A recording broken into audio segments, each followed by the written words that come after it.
Jericho mengangguk, aku tanya kalian, mereka menggunakan berapa persen dari kekuatannya untuk menghajar kalian? Karim berkata, tentu saja seluruh kekuatannya, apa mungkin masih ada yang disimpan? Jericho kembali mengangguk, lalu melemparkan sebuah kartu ATM ke mereka berdua. Dalam kartu ATM ini ada uang 200 juta, ambil dan enyahlah. Karim dan Lutfi sangat senang.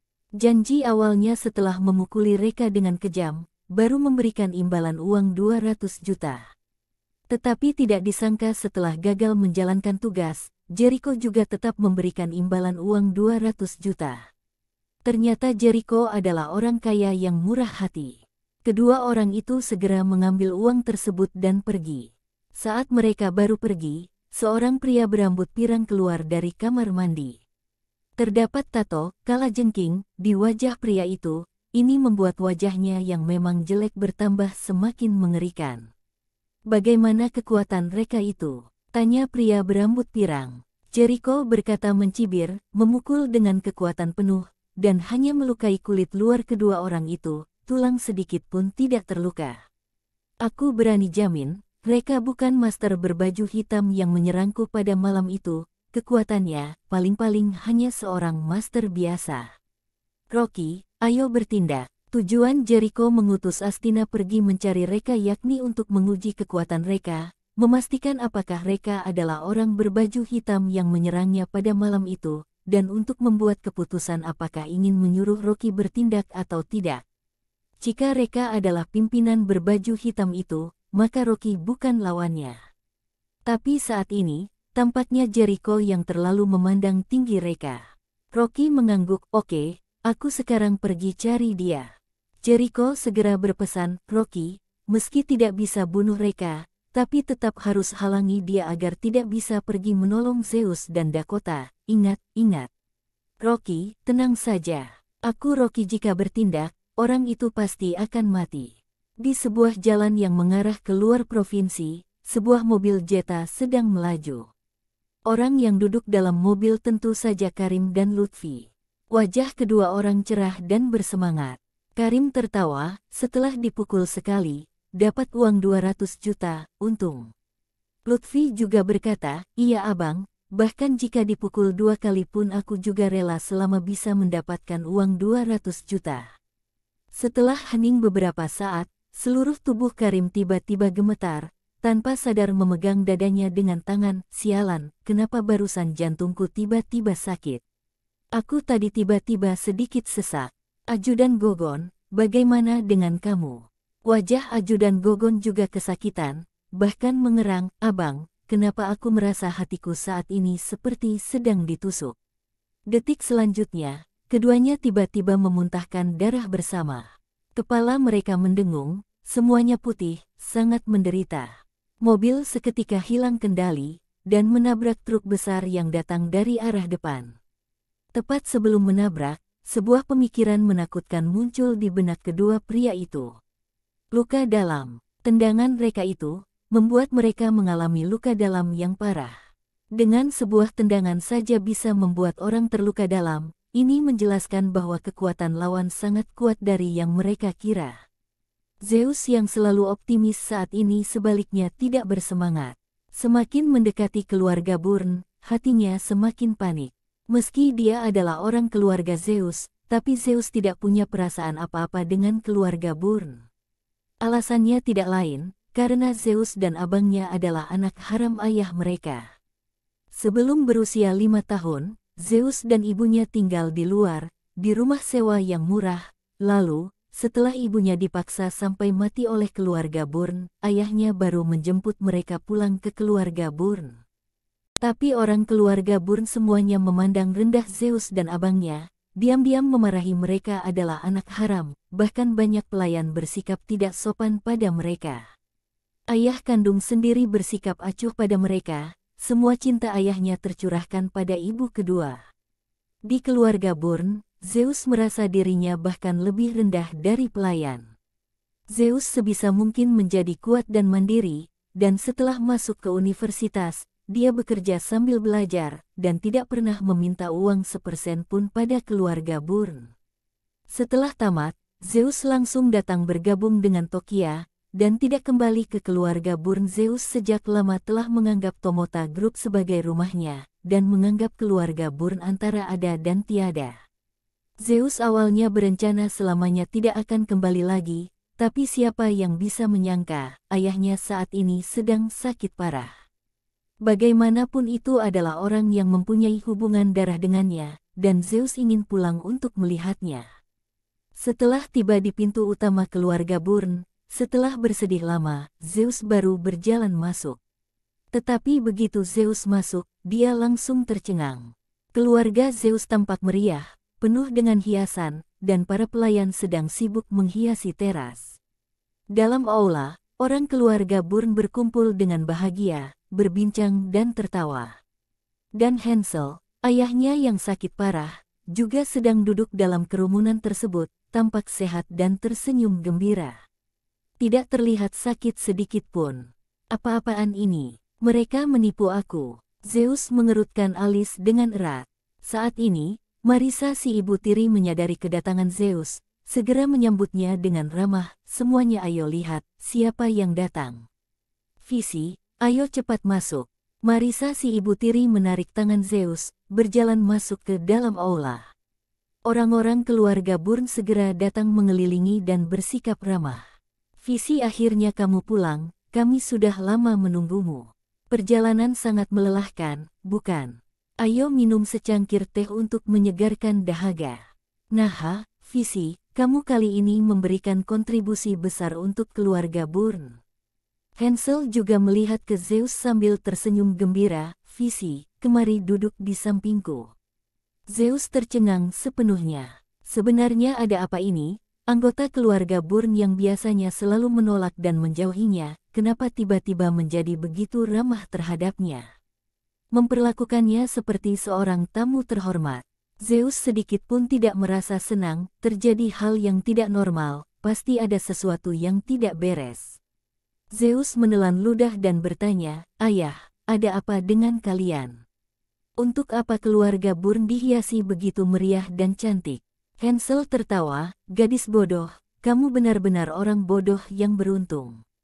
Semua ini disiapkan untukmu. Zeus, disiapkan untukku. Aku kenapa? Hansel, Zeus, ada seorang tokoh besar suka denganmu, orangnya akan segera datang untuk melamar.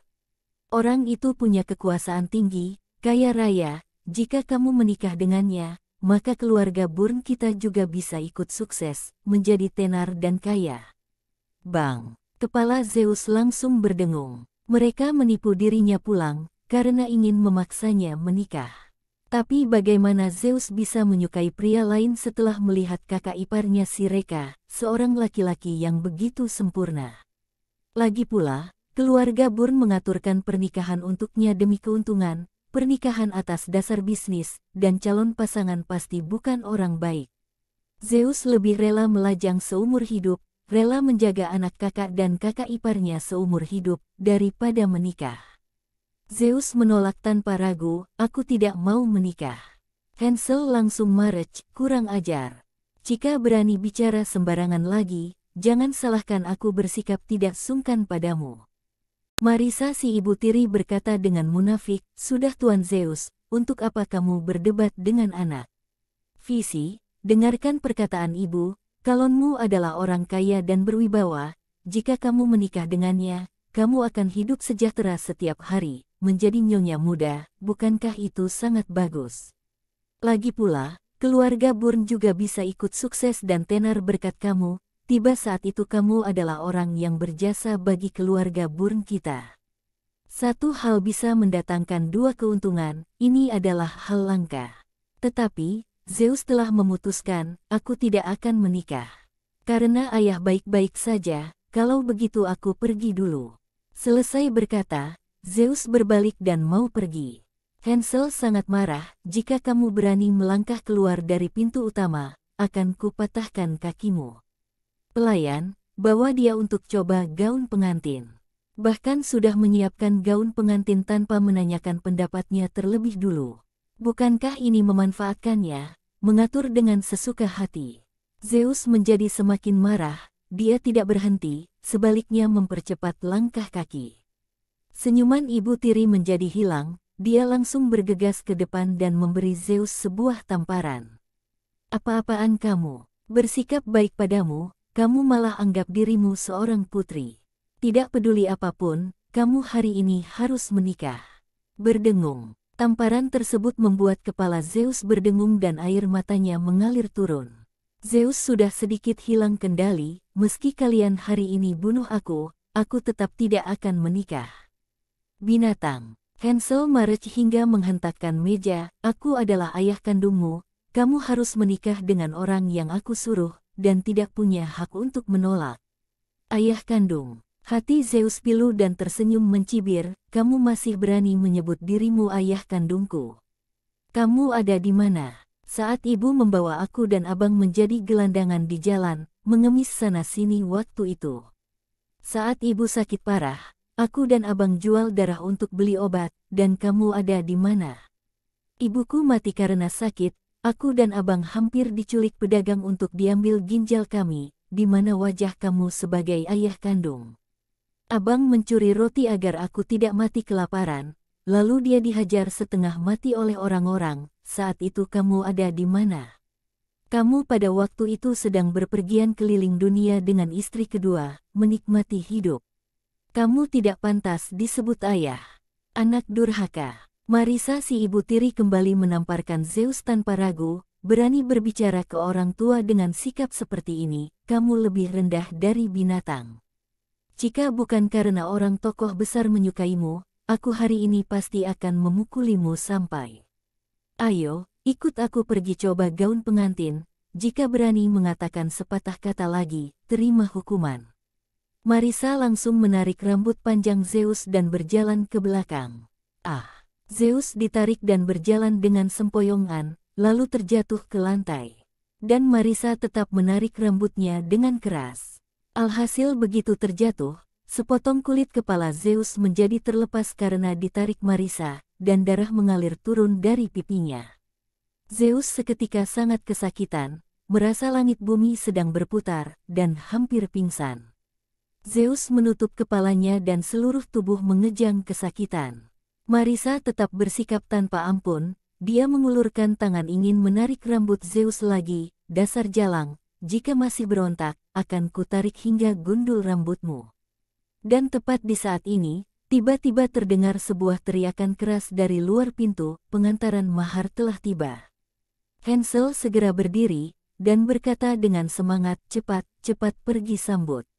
Saat melewati Zeus, Hansel berkata mengancam, gadis sialan, kamu sebaiknya kerja sama dengan Bok dan berperilaku baik. Jika tidak, akan kubunuh abangmu yang menjadi tentara itu. Zeus langsung hancur. Meski harimau itu gangs, tapi mereka tidak akan memakan anaknya sendiri. Tetapi Hansel sebaliknya menggunakan nyawa putra kandungnya sendiri demi memaksa dirinya menikah. Kenapa manusia bisa sekejam ini? Sekelompok orang berjalan masuk ke keluarga Burn. Yang memimpin di depan tentu saja Vitrus, adik kandung Astina. Meski Vitrus berasal dari keluarga biasa, bahkan baru dibebaskan dari penjara, tapi karena saat ini Jericho memberinya dukungan, Vitrus menjadi sangat sombong dan angkuh, tidak menghargai keluarga Zeus sama sekali. Vitrus adalah orang yang diutus Jericho untuk menikahi Dakota. Dan di belakang tubuh Vitrus adalah tim yang mengantar mahar. Tim berteriak dengan keras. Mas kawin mewah dengan mahar 12.660.000.000. Sebuah mobil Rolls-Royce Shadow, sebuah villa dengan lingkungan danau.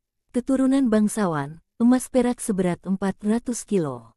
Mendengar itu semua orang keluarga Burn menjadi bersemangat dan gembira. Memang orang kaya raya, mahar yang diberikan begitu mewah. Hansel menyambutnya secara langsung, lalu membungkuk dan berkata kepada Vitrus, Caton menantunya, Tuan Vitrus, sudah merepotkan. Ayo masuk minum teh. Vitrus memandang Hansel dengan tatapan mengejek, di mana istriku? Aku ingin menyerahkan mahar ke istriku secara langsung. Hansel mengulurkan tangan menunjuk ke Zeus dan berkata, mendengar Tuan Vitrus akan datang, putri kesayanganku sejak awal sudah bergegas pulang dari kota Geffen.